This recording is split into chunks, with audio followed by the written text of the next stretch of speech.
अस्सलाम वालेकुम दोस्तों। आज पाकिस्तान की सियासी इक्तिसादी सूरत हाल के हवाले से एक और शो के साथ आपकी खिदमत में हाजिर हैं। आज तैमूर सलीम झगड़ा हैं हमारे साथ, जो सीनियर वजीर है खैबर पख्तूनख्वा में, वक्तन फ़वक्तन गवर्नेंस के हिसाब से, फाइनेंशियल फिस्कल गवर्नेंस के हवाले से भी अपने ख्यालात का इजहार करते रहते हैं। आज हमारी गुफ्तगू का कॉन्टेक्स्ट है army chief general Asim Munir की कुछ 60-62 बिजनेसमैन के साथ मुलाकात। उस मुलाकात में उन्होंने अपने दिल की भड़ास निकाली, बड़े पाकिस्तान के मसाइल पे अफसोस का इजहार किया और कहा कि बहुत अरसे से ये काम हो रहा है लेकिन अब नहीं होगा।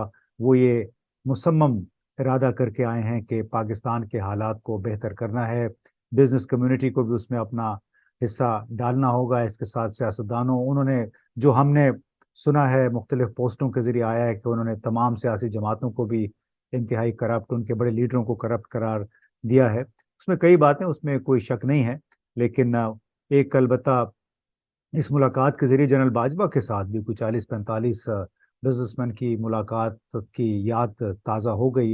ये तमाम बातें सुन के जो हमने जनरल आसिम मुनीर से सुनी, अल्लाह करे उनकी बड़ी नेकनियती हो इसमें और इसके ज़रिए पाकिस्तान के मसाइल बेहतर होना शुरू हो जाएं, क्योंकि यही हर पाकिस्तानी की ख्वाहिश है और फिक्र भी है कि पाकिस्तान का क्या होगा। तो तैमूर, अस्सलाम वालेकुम। अस्सलाम वालेकुम जी।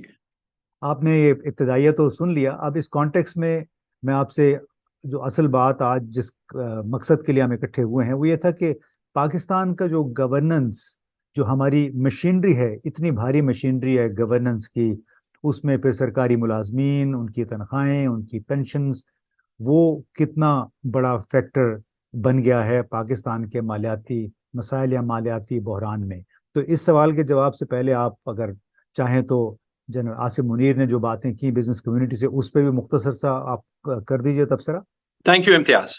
देखें, जो चीफ अवामी स्टाफ की मुलाकातें हुई हैं बिजनेस कम्युनिटी से, फीडबैक तो बिजनेस कम्युनिटी के मेंबर्स से आई है, तो एग्जैक्टली नहीं कहा जा सकता कि उन्होंने क्या कहा। लेकिन दो बातें जो है वो मैं कहूँगा। एक ये कि काफी हद तक जो प्रॉब्लम्स उन्होंने आइडेंटिफाई किए उससे तो जो है वो इत्तेफाक ही किया जा सकता है। मिसाल के तौर पे कि पाकिस्तान को इन्वेस्टमेंट की शदीद जरूरत है। मिसाल के तौर पे कि जो हमारी ब्यूरोक्रेसी है, और इस पे मैं बहुत बात करता हूं कि वो इस काबिल अभी नहीं रही कि वो उस डायनामिज्म से काम करे कि पाकिस्तान के मसले हल हो। और इसके अलावा ये भी कि फॉर एग्जांपल हमें एक फ्री मार्केट इकोनॉमी बनना है, ये जिस थी उनकी बातों की, यानी कि जो स्टेट ओन्ड एंटरप्राइजेस काम नहीं कर रहे वो प्राइवेटाइज करने।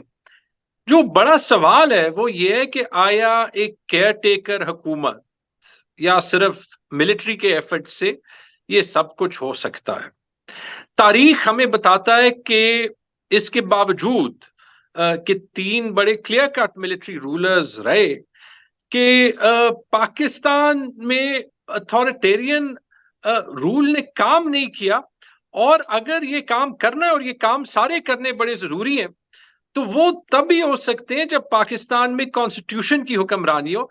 तो वापस हम इसी बात पे चले जाते हैं कि इलेक्शंस होने, सियासतदानों ने जो है वो अपनी माइंडसेट को भी रिफॉर्म करना है। और फिर मेरे ख्याल में यहां पे दो राय हैं कि किसी हद तक आप मिलिट्री के साथ काम करने के बगैर ये इश्यूज सॉल्व भी नहीं कर सकते, क्योंकि बाकी इदारे हमारे इतने कमजोर हो गए हैं। लेकिन इलेक्शन के बगैर मेरे ख्याल में आगे जाने का शायद रास्ता नहीं होगा, क्योंकि जब तक पॉलिटिकल स्टेबिलिटी नहीं होगी तो खदशा ये है कि बीच में बॉटलनेक्स बहुत आएंगे। और हालांकि कुछ तलखियां भी हैं। मेरे ख्याल में अगर पाकिस्तान में बड़ी पॉलिटिकल फोर्सेस में एक लीडर है जो कि रिफॉर्म माइंडेड है, वो इमरान खान है, तो किसी तरीके से आगे जाने का रास्ता तो ढूंढना ही होगा। अच्छा, ये बताएं कि अगर इलेक्शन हो भी जाते हैं मिसाल के तौर पे, तो मौजूदा निज़ाम को तब्दील किए बगैर पाकिस्तान की तरक्की की जमानत क्या है? मौजूदा निजाम को तब्दील करना है, ये कोई इनकलाब नहीं है, लेकिन बड़ी गहरी तब्दीलियां करनी है। और उसमें सियासतदान का होना बिल्कुल एट द सेंटर इसलिए जरूरी है क्योंकि जो इंस्टीट्यूशन है सियासत का, वो अवाम और अवाम के नुमाइंदों के दरमियान सबसे गहरा लिंक है। जो अवाम के इश्यूज का सियासतदान को पता चलता है, वो किसी और स्टेक होल्डर को नहीं पता चलता, क्योंकि हमारी प्राइमरी अकाउंटेबिलिटी अवाम को होती है। और जो कुवत सियासतदान के पास होती है अवाम को अपने साथ मुश्किल फैसलों में ले जाने के लिए, वो भी किसी और के पास नहीं होती। आपने देख लिया ये नाम पे खैबर पख्तूनख्वा में 7-8 महीनों से टेक्नोक्रेट्स की हुकूमत है, लेकिन वहां पे मीडिया, वहां पे पब्लिक चिल्ला रही है क्योंकि वो टेक्नोक्रेट्स अकाउंटेबल बन जाते हैं। और पाकिस्तान के जो टेक्नोक्रेट्स भी हैं वो इसी सिस्टम में काम किए, तो उनके पास वो नुस्खे भी नहीं है। तो तब्दीली तो चाहिए, और इम्तियाज तब्दीली हो सकती है। आपने कहा कि हमने बात करनी है पेंशन के निजाम पे।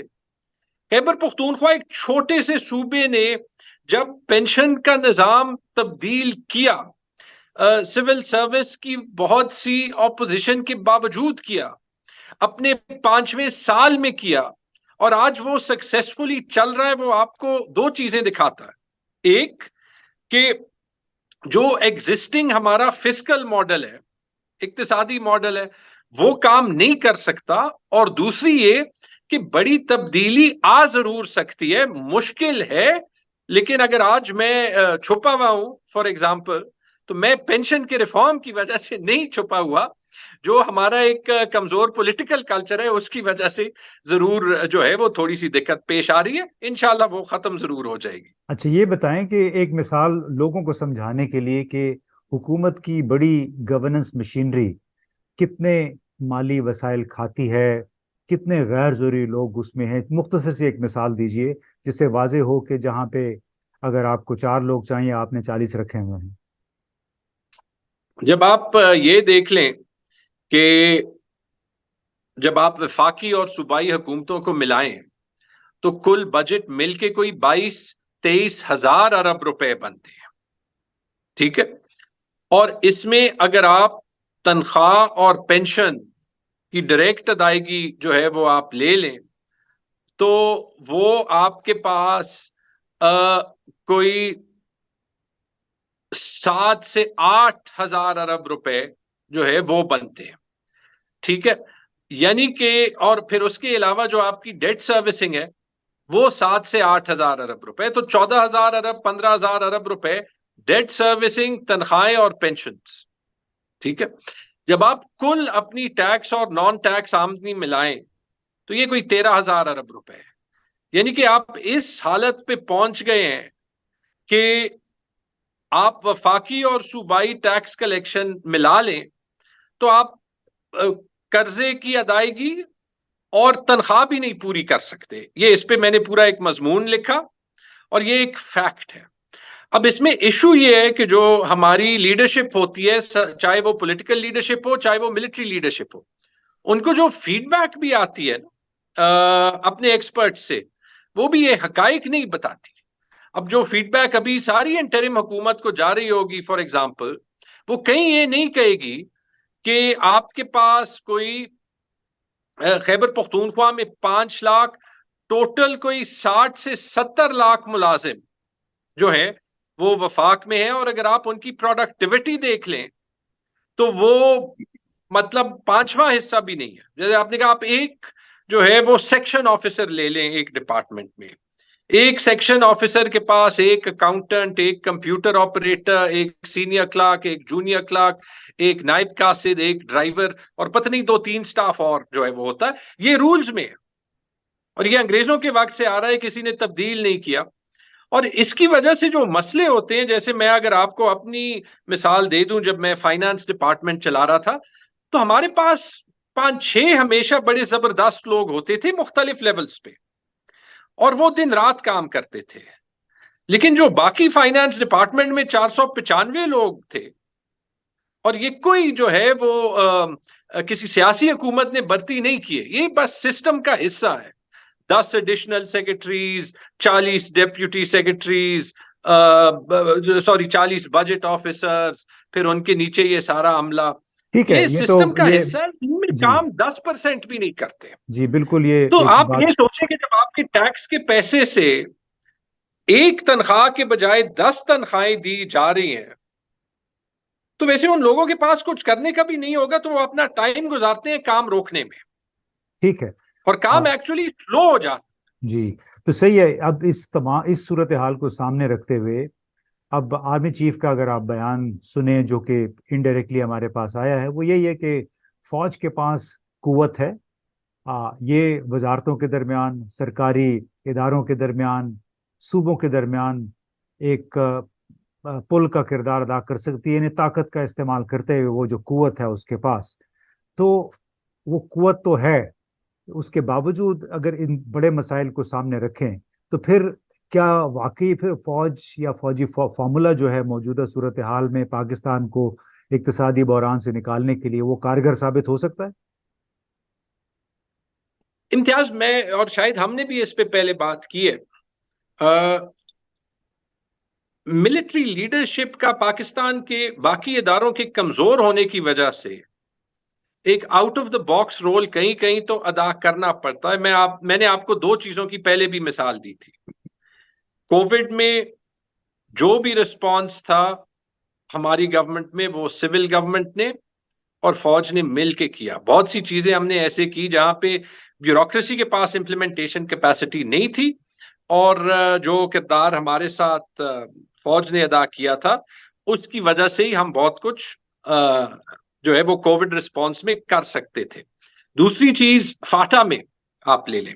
फाटा में चूंकि सिक्योरिटी के इश्यूज हैं, तो टू विन द पीस यानी अमन जीतने में, और उसके बाद किसी हद तक गवर्नेंस में फौज के का बहुत अहम रोल रहा है। ये भी हमने 5 साल में देखा।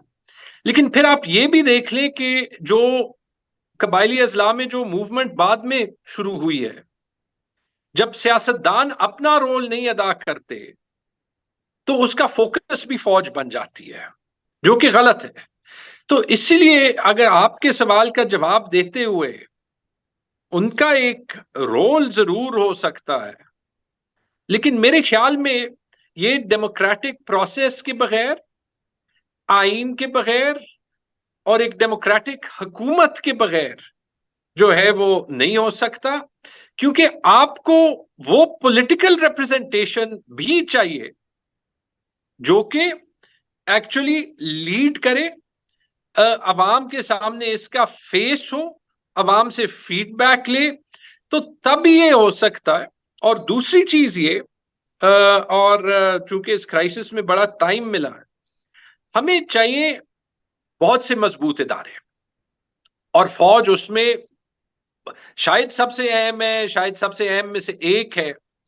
लेकिन एक किताब है, वाई नेशंस फेल, बड़ी फेमस किताब है, जो कि 300-400 साल बल्कि उससे भी ज्यादा में देखती है कि वो कौन से ममालिक हैं जो कि तरक्की करते हैं और क्यों करते हैं। और बार बार जवाब एक ही मिलता है कि वो ममालिक जहां पे इंस्टीट्यूशंस जो उस मुल्क के हों वो स्ट्रेंथन हो जाए और वो एक्सट्रैक्टिव ना हो, यानी कि वो लोगों का खून ना चूसे, वो लोगों के लिए काम करें।